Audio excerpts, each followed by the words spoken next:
Today I'm driving from Dallas down to Houston, where I have an art show this weekend.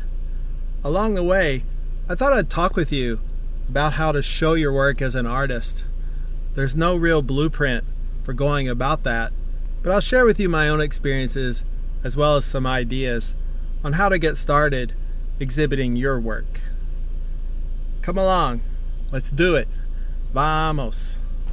So I got to get my inspection before I head down to Houston. That's the last piece of the puzzle. Getting out of Dallas, getting on the road. Let's get this thing done.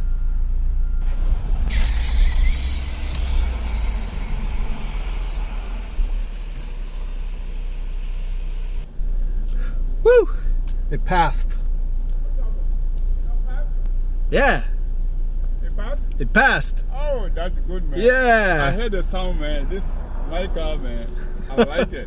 I don't want to leave it. Uh-huh. Yeah, I'm going to keep it on the road as long as I can, man. Yeah, this one. I'll see you next time. Okay, we got that taken care of. Now, it's time to get on the road.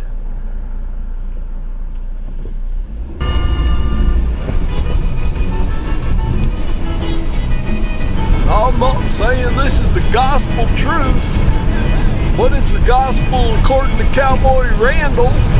So when you're out camping, you gotta keep your fire lit. Last time I was on a road trip gassing up, fuel was a little higher. Seems like things have settled down a little bit, so I can get a little further down the road, a little more bang for my buck. To let your light shine bright, so all those other cowboys and their horses can get home by following your light. I'm in a freaking traffic jam, man.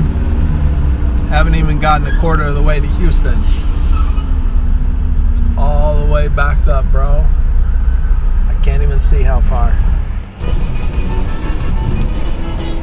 So let's talk about some ways you can start moving toward that goal of showing your work as a professional artist. First things first, make use of your social networks. If you're in school, it's highly likely that you're around other artists, and each of you has a mutual interest in promoting each other's work. So make those connections and start to collaborate with them. With your friends and family, start talking to them and showing them that you're serious about being a professional artist. This will help not only them, but also you to see yourself more clearly in that role of being serious and wanting to show your work.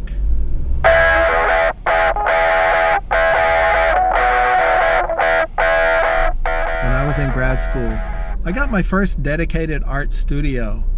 I was so proud to finally have my own space to make and show my work. I took advantage of every opportunity to invite people to come look at my art and talk to them about my ideas and what I was making. So take that effort to create your own studio space, even if it's just a desk or table in your room. Whatever it is, it will lift you up and it will make you feel more proud and more dedicated to your work as an artist.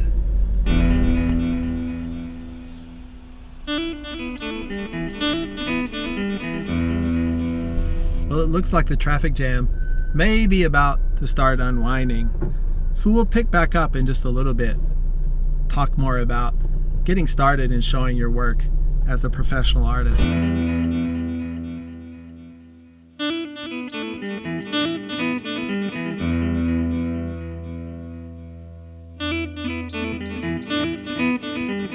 Wow, I was stuck in that traffic jam for a solid hour and a half, sitting almost at a standstill.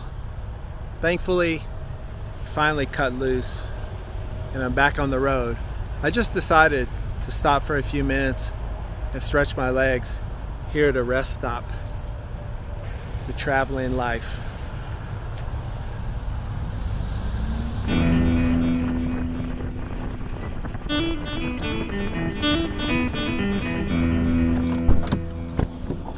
Hey, I made it to Houston, so I gotta set up my show. The concept is a pop-up thrift store retrospective. So I'm heading to the Dollar Tree, see if I can find some labels that'll enhance that thrift store aesthetic.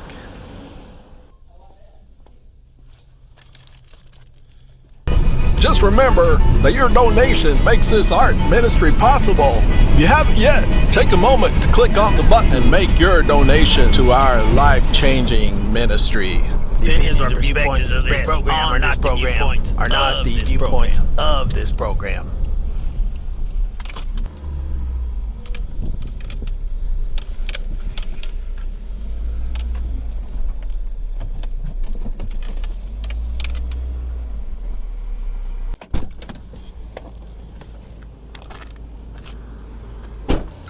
We made it. Let's install some art.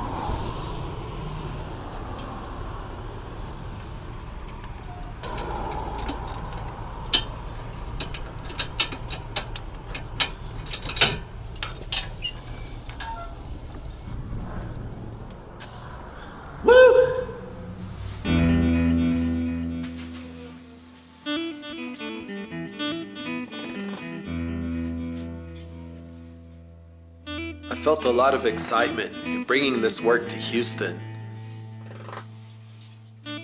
Some of these works have not been seen in many years, a few of them ever. I'm trying to be more aware of the value of what I've created over these years, to see it as my legacy, and to give it that kind of respect.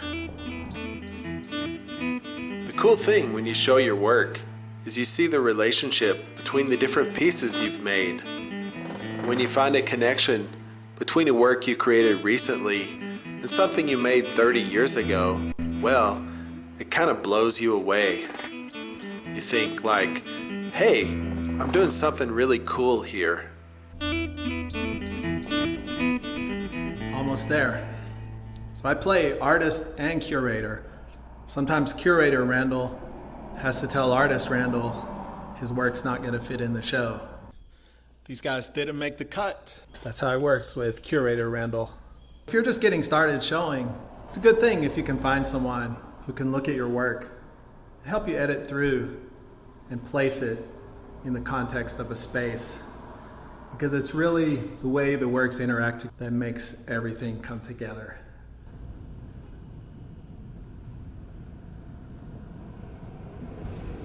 Here we go, the finishing touches.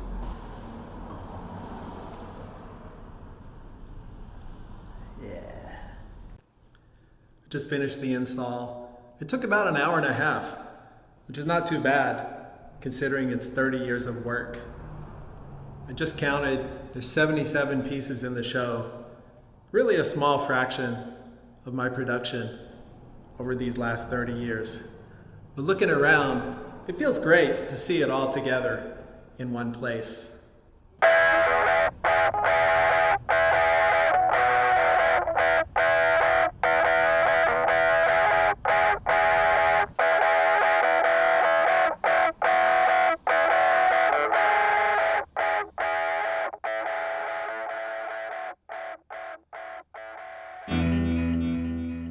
Some old friends came by, many of whom I haven't seen in some years, along with some Houston artists I've followed for a long time, but have never gotten to meet in person until now. It was great to talk about my work, to share with them what it means to me, but also to hear what their perceptions are as well.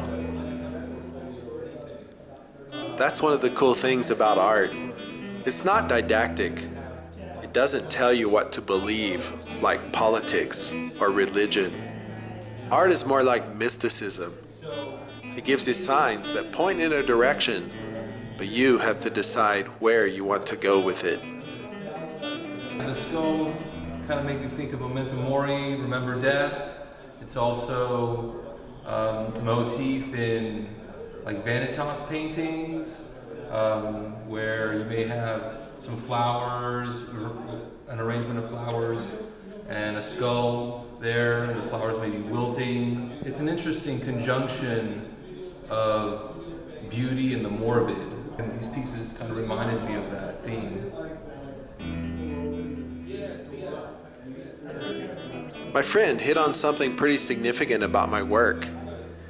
It does look at beauty and the morbid, or as I would put it, the commingling of sacred and profane.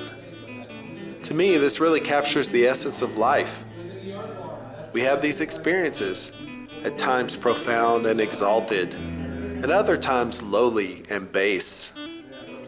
That gets to the heart of what it means to be human. Luke Sokolowski came to see my show and say hi. You're talking to me about that you're wanting to get your work out of the studio and start exhibiting it. So what are some things you've been trying recently? Well, number one, I got on Instagram. I've been posting on Instagram for about 3 months, trying to network with people, kind of using Instagram almost like LinkedIn. For the last 15 years, I've been in the corporate world, and in that setting, I've learned a lot about networking. I've been trying to connect with artists and galleries through Instagram, see if that can lead to a relationship perhaps with a gallery or with an alternative space. So there's a real social dimension to getting your work out there. That seems to be like the key thing, is that social outreach or social connection. Yeah, absolutely. It kind of behooves me to seek out people in the real world for that next step in my art career. So I grew up in the DIY era of the mid-90s. Coming out of art school, I joined the historic artist-run space 500X Gallery there in Dallas, learned how to put on art shows. And then out on my own a little later, in the late 90s, I began doing some independent curating, but there were no commercial galleries that were interested in my work. It was just a little too experimental and all over the place. So my friend said to me, "Hey Randall, why don't you start your own space? Open your own gallery." And I really didn't have an impulse to check me on those sort of things back then. So I dove into it. And with my friend Joe Allen, we rented a building, built out the spaces. And in the spring of 2000, we each opened our respective galleries there. The point of the story is, you don't have to sit around waiting for some gallery to pick up your work. Make that connection with other artists whom you admire. Do shows in your studios and promote each other's work and career. And in that way, you can begin to get your work out there and start to have those conversations that make the art come to life. And before you know it, you'll be making it rain.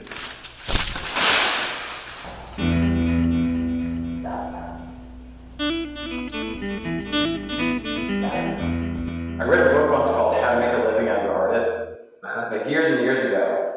And their first rule was, well, you have to sell everything, like from the beginning. It's like, you know, even if it's like 50 cents, whatever, you can't like not, you know. So I decided I would do that. I tried their advice. So I was like, I didn't care, I just wanted it out the door. There you go. Find the book, How to Make a Living as an Artist. I never made a living as an artist though, but it was an idea. And that's the other thing.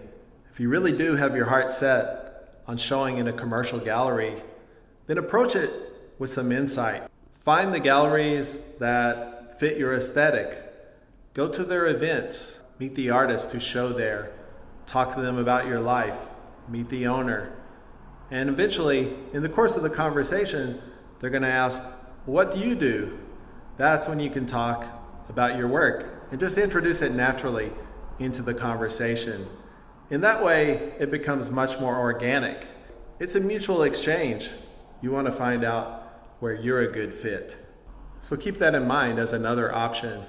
You can always get out there and explore the galleries in your city or when you travel somewhere. And just be friendly and get to know them and see what they're all about.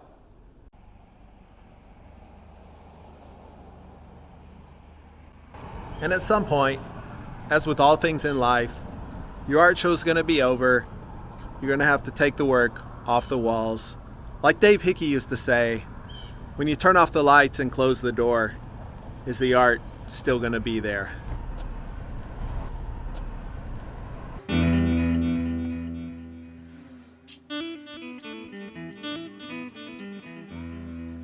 When my shows are over, I don't really feel a letdown. It's a time for reflection on how the exhibition went. I feel happy when I move work into a collection, like the 3 pieces from this show.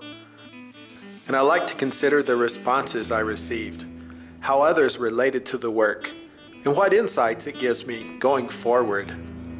After organizing some 400 exhibitions in the last 20 plus years, I know there's always going to be the next one, and the next, and the next. And with that, I packed up for the drive back to Dallas.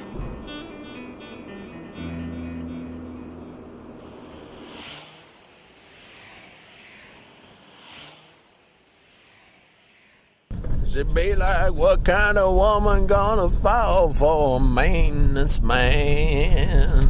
Here in this Houston land, next to the bay with the dunes and the fishing poles, and the band and the man cutting bait, chopping, cutting bait, what? With the oil rigs in the land.